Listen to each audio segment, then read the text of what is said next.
Ahora, cuando Jesucristo estaba delante del pueblo, de la nación de Israel, y los sacerdotes judíos empezaron a influir en el pueblo para escoger a Barrabás, el pueblo dijo: a Barrabás queremos.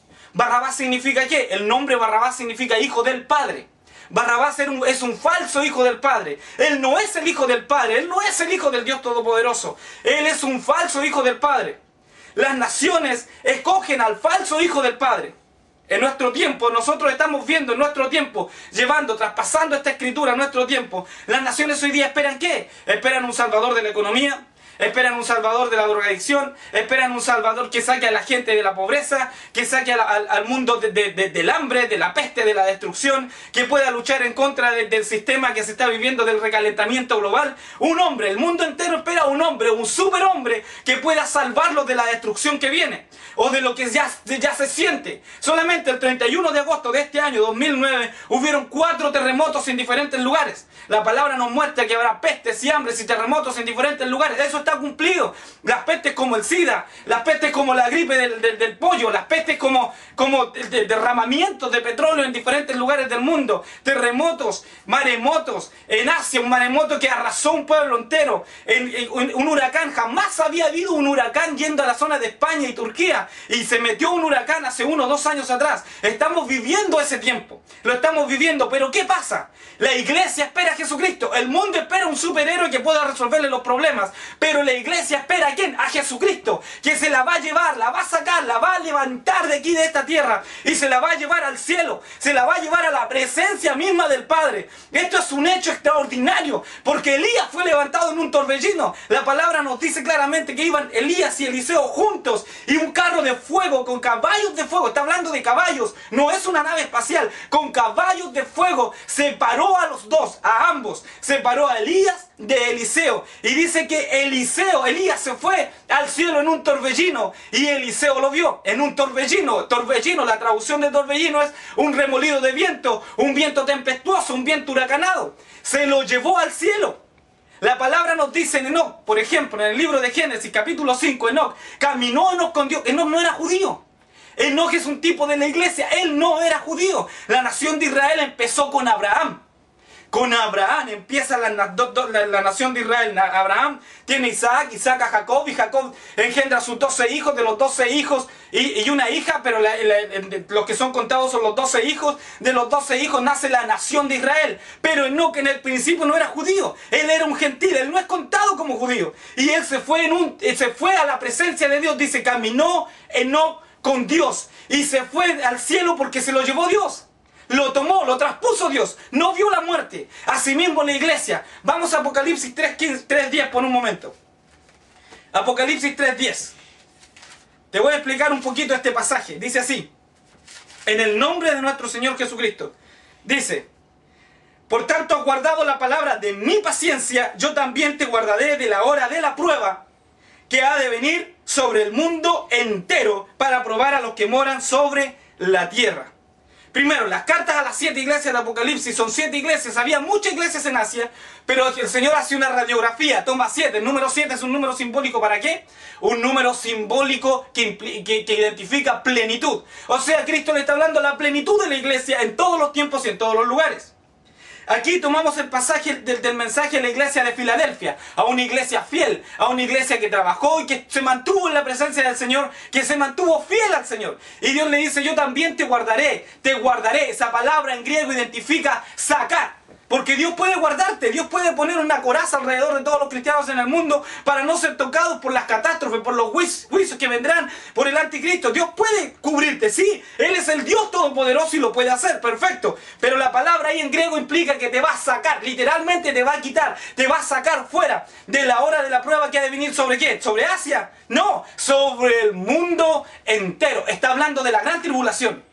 Tienes que entender que más del 50% de la profecía bíblica se ha cumplido en forma literal. No se ha cumplido en forma simbólica, sino en forma literal. Por lo tanto, no podemos esperar que esto sea simbólico. Esto es literal.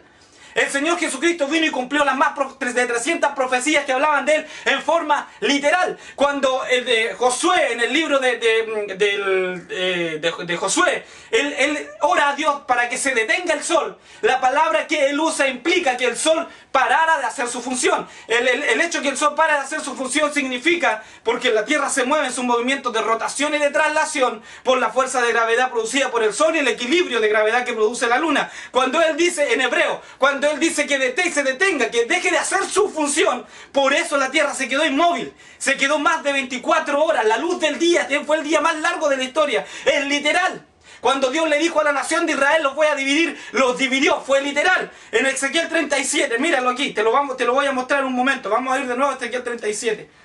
Para que entiendas que la Biblia se cumple en forma literal, en más del 50%. Por eso no podemos esperar que sean cosas simbólicas, porque no hay base bíblica para decir que es algo simbólico, que el rapto de la iglesia es algo simbólico, que cuando la gente muere es que Cristo se la lleva al cielo. No, si el hombre se muere sin Cristo se va al infierno, porque la Biblia, Jesucristo habló más del infierno que de cualquier otra cosa, y el infierno existe y es real. ¿Por qué? Porque no hay un solo pasaje en toda la Biblia que hable de que el infierno no existe. Una vez les pregunté a unos hombres, les dije, díganme, ¿dónde en la Biblia, desde Génesis hasta Apocalipsis, hay un solo versículo que diga que el infierno no existe? No lo hay. Mas, sin embargo, hay muchos pasajes que dicen que el infierno sí existe. Hay 4 palabras en hebreo y en griego para esto: el Gehenna, el Tártaro, el Seol. ¿Me estás entendiendo? Ahora mismo. Ezequiel 37 dice claramente así: Hijo de hombre, toma ahora un palo, versículo 16, y escribe en él, para Judá y para los hijos de Israel, sus compañeros. Toma después otro palo y escribe en él, para José, palo de Efraín, y para toda la casa de Israel, sus compañeros. Júntalos luego el uno con el otro, para que sean uno solo, y serán uno serán solo en tu mano. Uno solo. ¿Qué pasó? Profecía bíblica. ¿Cómo se cumplió? En forma literal. Israel se dividió en el reino del norte y el reino del sur. El reino del sur, Judá y Benjamín. El reino del norte, las otras 10 tribus de Israel. Se dividió. Pero Dios le dice al profeta, toma 2 palos, júntalos y haz uno solo con ellos, porque esto es la casa de Israel. Los voy a juntar de tal forma que se confundan entre ellos. Dice, júntalos luego el uno con el otro, para que sean uno solo, y serán solo uno en tu mano.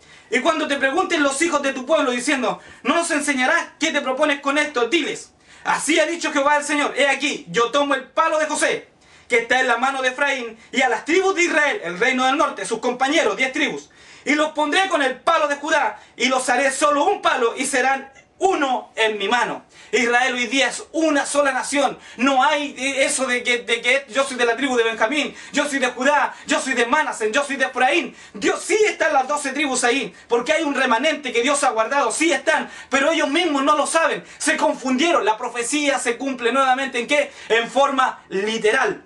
Ahora, el tiempo que estamos viviendo hoy día, que el mundo entero está esperando un salvador, un superhombre, el chip para ponerle en la mano derecha y en la frente a los hombres con el número de la bestia al 666 ya está inventado. Eso se va a cumplir en forma literal también, déjame decirte, se va a cumplir en forma literal. Y la gente que no esté preparada para irse, la iglesia que no esté preparada para irse con Cristo al cielo, se va a quedar y va a tener que sufrir las consecuencias, porque los nombres de todos los cristianos del mundo no están inscritos en una computadora. El Satanás va a saber, el anticristo va a saber quiénes eran cristianos, quiénes profesaron el nombre de Cristo, y los va a perseguir. Va a ser la mayor persecución de cristianos en toda la historia humana, en toda lo que hizo Roma en su tiempo, lo que a través de la historia, que persiguió a los cristianos que profesaban el nombre de Cristo, lo que hizo el catolicismo en su tiempo, que los que no querían aceptar su idolatría, toda su inmundicia, los perseguía simplemente porque no se querían doblar las rodillas delante de una imagen de María. Todas las atrocidades que cometieron, todo eso va a ser peor lo que vendrá. Peor para los que se queden. Por eso, hermano, hermana, vete con Cristo, prepárate, ordena tu casa, ordena tus cosas, ordena tu vida, vive una vida limpia, vive una vida santa, vive una vida íntegra, llena tu lámpara de aceite para que cuando Cristo venga reconozca en ti que eres un siervo, una sierva, un cristiano, y no te diga, apártate de mí, hacedor de maldad.